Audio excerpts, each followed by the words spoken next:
तो आज तारीख है 9 फरवरी और आज के करंट से जितनी भी ऐसी न्यूज़ है जो हमारे नॉलेज के लिए या किसी भी एग्ज़ाम के लिए ज़रूरी है वो सब हम कवर करेंगे। तो आज द हिंदू के फ्रंट पेज की बात करें तो एक न्यूज़ तो आई है जो कश्मीर को लेके आई है कि जो पाक ने फ्रीडम डे मनाया कश्मीर का, तो उसको लेके कंपनी की कंट्रोवर्सीज हो गई, उसको हम अभी डिटेल में बात करेंगे। एक न्यूज़ आई है एंटी कन्वर्जन बिल को लेके, इसके बारे में भी डिटेल में बात करनी है। एक न्यूज़ आई है जो जेएनयू को लेके आई है कि जेएनयू में जो वाइस चांसलर नहीं बनी है, हम लोगों ने कल बात की थी, उन्होंने ट्विटर वगैरह पे हेट रेट पोस्ट डाली है, तो इसको लेके एक न्यूज़ आई है जो कर्नाटका को लेके आई है कि कर्नाटका में जो ड्रेस कोड का वायलेंस है वो और बढ़ता जा रहा है धीरे धीरे। और बाकी की मोदी जी का स्टेटमेंट है, तो ये तो पॉलिटिकल है। तो बेसिकली दो न्यूज़ है जिनके बारे में हमें बात करनी है। तो अगर हम बात करें हरियाणा कैबिनेट ने जो अभी एंटी कन्वर्जन बिल लॉन्च किया है उसके बारे में, तो वही है कि किसी को भी फोर्स से मिस इंटरप्रिटेट करके या मैरिज के द्वारा या इन्फ्लुएंस के द्वारा कन्वर्ट नहीं किया जा सकता किसी भी एक से दूसरे धर्म में। अगर ऐसा किया जाएगा तो अच्छी खासी 7 8 10 साल की जेल है उसमें, तो ये बिल में कहा गया है।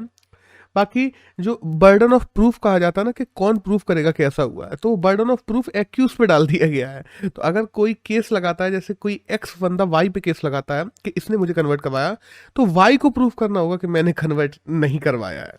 तो ये एक बदलाव की बात है, इसको लेके भी कंट्रोवर्सी हो रही है। बाकी हम बात करें एंटी कन्वर्जन बिल की, तो बहुत सारे राज्यों में आ चुका है। हम देखते हैं कर्नाटक, अरुणाचल प्रदेश, छत्तीसगढ़ और अन्य 8 राज्यों में भी चल रहा है ये। और आर्टिकल जो 25 है हमारे संविधान का, वो कहता भी है कि हमें अपने रिलीजन को प्रैक्टिस करने की छूट होती है, उसको प्रमोट करने की छूट होती है। बाय द वे इस एक्ट को लेके काफ़ी काफ़ी विवाद भी हैं, क्योंकि डेफिनेशन बहुत अनक्लियर है। मिस इंटरप्रिटेट का मतलब क्या समझ लें, कैसे कन्वर्ट करवाया है, तो डेफिनेशन अनक्लियर है।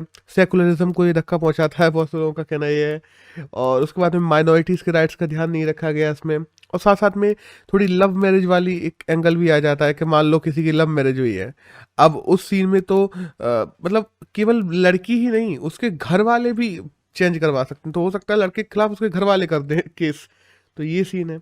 बाकी हम देखते हैं जो हदिया जजमेंट था 2017 में सुप्रीम कोर्ट के द्वारा दिया गया था, उसमें भी कहा गया था कि जो पार्टनर है, रिलीजन है, ये सब पर्सनल चॉइसेस होती हैं, ये इंसानों की पर्सनल मैटर है, वो पर्सनल ही रहने दिया जाए। तो अभी भी चलो कम से कम इतना तो बना ही हुआ है कि पर्सनल मैटर है, तुम्हें चुनना, बस कोई ज़बरदस्ती नहीं करवा सकता। लेकिन हाँ, इसका गलत फ़ायदा बहुत लोग उठाएंगे, अब देखते हैं। एक नेक्स्ट न्यूज़ है, वो आई है अभी जो कश्मीर सॉलिडारिटी डे को लेके। देखो होता क्या है, फरवरी के महीने में पाकिस्तान कश्मीर सॉलिडारिटी डे मनाता है, ठीक है, कि कश्मीर के लोगों को परेशान किया जा रहा है, ये वो इस सब चीज़ों को लेके कि बहुत परेशान कर रहा है। तो इसको लेके काफ़ी साउथ कोरियन कंपनीज हैं, जैसे हुंडई हो गई, केएफसी हो गई, किया हो गई, एमएनसी हो गई, पिज्जा हट हो गई। इन लोगों ने भी, जब जो पाकिस्तान में भी काम करते हैं बेसिकली, तो होता नहीं है कि देश में कुछ मनाया जा रहा है तो वो लोग भी अपनी सोशल मीडिया हैंडल पे उस डे को सेलिब्रेट कर देते हैं कि हाँ हम भी कॉन्डोलेंसेस जता रहे हैं। ये किया है, इस पे विवाद मच गया अचानक।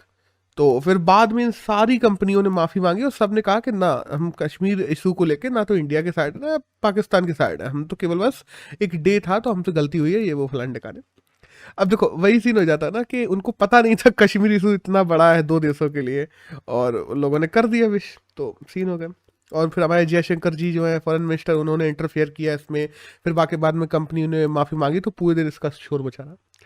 एक नेक्स्ट न्यूज़ है, वो आई है मैक्रोन को लेके कि मैक्रोन जो फ्रांस के चीफ हैं बेसिकली, उन्होंने पुतिन से बात की है, रशिया के जो प्रेसिडेंट है उससे, और कहा है जो यूक्रेन का केस चल रहा है उसको लेके बात हुई। तो रशिया के पुतिन ने इतना कहा, एकदम मतलब भरोसा दिलाया है कि रशिया खुद से पहले पहल नहीं करेगा और खुद से आगे नहीं बढ़ेगा कभी भी। तो इन्होंने इतना भरोसा दिलाया है मैक्रोन को, तो अच्छी बात है। अगर डायलॉग्स होंगे तो ये जो सिचुएशन टेंशन बनी हुई हैं यूक्रेन और रशिया के बीच में, इनको सुलझाया जा सकता है।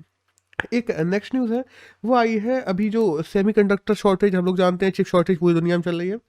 तो यूरोपियन यूनियन ने भी ये तय किया है कि तकरीबन $49 बिलियन के साथ में वह 2030 तक 20% मार्केट शेयर लेगा, किसका, चिप्स का, और अपनी जो सेमीकंडक्टर मार्केट है उसको 30% बढ़ाएगा। तो ईयू भी कूद गया है $49 बिलियन बजट के साथ में। सीधी सी बात है, सारी ही देश एक एक करके कूद रहे हैं। एक नेक्स्ट न्यूज़ है, वो आई है इंडिया और श्रीलंका को लेके। तो एक यूनिटैरिटी डिजिटल आइडेंटिफिकेशन फ्रेमवर्क बनाएगा इंडिया श्रीलंका के लिए। बेसिकली जैसे हमारे यहाँ आधार कार्ड है, ऐसा ही श्रीलंका के लोग आधार कार्ड बनवाना चाहते हैं तो उनके लिए। अब देखो, श्रीलंका के पास ना पैसा है ना टेक्नोलॉजी आधार कार्ड को लॉन्च करने के लिए, तो भारत ने कहा रुको, हम पैसा भी देंगे, हम टेक्नोलॉजी भी देंगे, आधार कार्ड बनाओ। तो ये सीन है। और श्रीलंका ने पहले भी ENIC कार्ड को लॉन्च करने की कहा था एक समय पे 2011 में, लेकिन फिर वो हो नहीं पाया था क्योंकि पैसा ही नहीं था उन पे। तो अब देखते हैं, फिर से बात तो चल रही है, इंडिया ने कहा है सपोर्ट करने की, देखते हैं क्या होता है। और आधार कार्ड की बात करें तो बेसिकली ये एक आइडेंटिटी प्रूफ होता है कि तुम किस जगह में इंडिया के रह रहे हो, वहाँ का आइडेंटिटी प्रूफ। ये बहुत से लोग सोच लेते हैं इसको हमारे देश का प्रूफ है, नहीं नहीं नहीं, ऐसा नहीं है। तुम अगर बॉर्डर्स पे जाओगे, कोई भी देश पार करोगे, तो वो तुमसे पासपोर्ट ही मांगेंगे। ये केवल तुम्हारे रेसिडेंशियल प्रूफ है, दैट्स ऑल। और हम लोग अगर बात करें भारत में इसको किसने लॉन्च किया था, तो हम जानते हैं मिनिस्ट्री ऑफ इंफॉर्मेशन टेक्नोलॉजी इसको चलाती है। इसके हेड जो है वो अभी जे सत्यनारायण है, जो इसके हेड है इस समय। और 2009 में जब इसको बनाया गया था ना आधार कार्ड को इंडिया में, तो जो इन्फोसिस है, बेसिकली हम लोग जानते हैं नंदन नीलकड़ी जो इसके हेड है, इन्फोसिस कंपनी के द्वारा आधार कार्ड का पूरा रूल्स रेगुलेशंस कैसे चलेगा ऐसा बनाए गए थे, दैट्स ऑल। एक नेक्स्ट न्यूज़ है भाई प्रवीण कुमार के बारे में, कि महाभारत में जो पुरानी महाभारत आती थी हम लोग देखते थे, उसमें और साथ ही साथ में एशियन गेम्स में 1966 में 70 में उन्होंने गोल्ड मेडल भी जीते हैं। तो प्रवीण कुमार की अभी निधन हो गया है, तो दैट्स ऑल। एक नेक्स्ट न्यूज़ है वो आई है भारत पे के को फाउंडर अशनीर ग्रोवर के बारे में। तो बेसिकली उन्होंने क्या किया ना कि फाइनेंशियल फ्रॉड्स किए हैं उन चार्जेस को लेके, और साथ साथ में एम्प्लॉय बिहेवियर उनका जैसा है उसको लेके। तो काफ़ी दिन से भारत पे की जो इमेज है उसको बहुत नुकसान पहुंच रहा था। तो अभी जो बोर्ड है उन्होंने फैसला ले लिया है कि इनको हटा दिया जाएगा, और उनका मतलब भारत पे के बोर्ड से हटा दिया जाएगा को फाउंडर को, दैट्स ऑल। बस इससे आया कुछ नहीं जानना। और हाँ, अगर अश्विनी की बात करें तो अभी शार्क टैंक इंडिया करके एक शो है, उसमें भी ये आए थे। और भारत पे की बात करें तो ये काइंड ऑफ हम लोग देखते हैं कि पैसे भेजने के लिए, पैसे लेने के लिए एक यूनिफाइड आईडी बनाने का काम करता है भारत पे, काइंड ऑफ जैसे पेटीएम वगैरह करते हैं, पेटीएम फोन पे ये सब। एक नेक्स्ट न्यूज़ है वो आई है भारत के जो नया एक मैमल मिला है भारत में, बाय द वे व्हाइट चीक्ड मैक्वाक नाम है बेसिकली, मैं फोटो यहाँ पे डाल दूंगा। तो अरुणाचल प्रदेश में नया मैमल मिला है, और जियोलॉजिकल सर्वे ऑफ इंडिया ने इसका पता लगाया है। Geological survey of India by the way देखा जाए उसके बजट के हिसाब से काफ़ी ज़्यादा काम करती है, कुछ 20-30 करोड़ का बजट मिल जाता है उसको, लेकिन उस हिसाब से काफ़ी अच्छा काम करती है। एक नेक्स्ट न्यूज़ है वो आई है राइटिंग द फायर के बारे में। राइटिंग द फायर एक क्या है, डॉक्यूमेंट्री है जो रिंकू के द्वारा बनाई गई है, बेसिकली रिंकू डायरेक्टर है इसके। ये डॉक्यूमेंट्री बेसिकली बनी हुई है दलित वुमेन, एक जर्नलिस्ट है उन पे। तो ये नॉमिनेशंस में गई थी किसके, ऑस्कर के, और ये ऑस्कर नॉमिनेशंस के फाइनल चरण में पहुंचने वाली पहली डॉक्यूमेंट्री बन गई है इंडिया की। तो दैट्स ऑल, बस हमें पता होना चाहिए कि ये क्या सीन है। एक नेक्स्ट न्यूज़ है वो आई है एवरेस्ट के बारे में, कि एवरेस्ट के जो पहाड़ है, जो हाईएस्ट ग्लेशियर्स है जिसको हम लोग बृहद हिमालय बोलते हैं, जो 7-8 हज़ार मीटर से ऊंचे हैं, उनका भी जो बर्फ उन पे जमी रहती है ना, क्योंकि हम देखते हैं 6000 मीटर के ऊपर के जो भी ग्लेशियर्स होते हैं उन सब में बर्फ जमने लगती है पहाड़ों पर। उन पे जो बर्फ है वो कहा जा रहा है साइंटिस्ट द्वारा कि इस सेंचुरी के आखिरी तक पिघल जाएगी सारी की सारी। और बात की जाए 80% ज़्यादा तेजी से ये बर्फ पिघल रही है, और हम देखते हैं ग्लोबल वार्मिंग का असर है सब कुछ। एक नेक्स्ट न्यूज़ है वो आई है एशियाज रिचेस्ट पर्सन के बारे में।